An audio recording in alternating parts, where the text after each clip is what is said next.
Jack Roberto update. Yung mga forma ngayon ni Jack bilang hurado sa Sexy Babe segment ng It's Showtime. Ayan, gwapo. Ito yung video. Yung Jack Roberto in the house.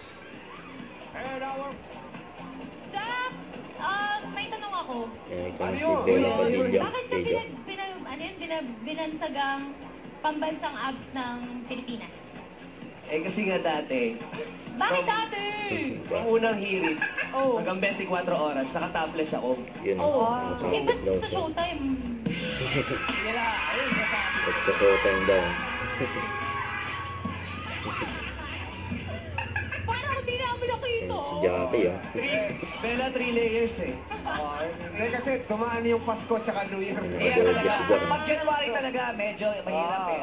Grabe. Pero tanungin namin ang ating mga hurados. Ikaw ba, Jack? Unahin ka na namin. Kailan mo ba na-feel na sexy ka? Kapag ina-effortan ako nung part. Pag may effort sa akin. So, parang feeling ko napaka-sexy ko na. Pag may nag-e-effort sa'yo. Tama naman yun, di ba? Pag may nagbibigay ng effort sa'yo, di ba? Na-appreciate ka. Pupunta ka effort. Ito daw effort. Talbogan ko talaga to si Jack Roberto. Grabe si Chelsea. Natalbugan daw si Jack. Magpapasta! Gusto mo mag-partner na lang tayo sa... Partner! Saan ba partner? Sa prod? Sa prod? Sa front lang. Sa prod.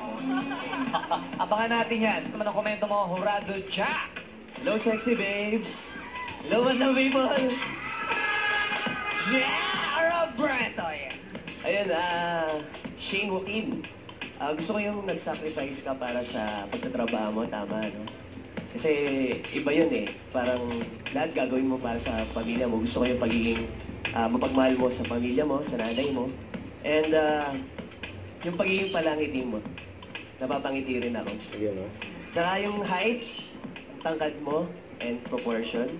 So, yung sagot mo naman about sa Q&A, tama yun, self-love.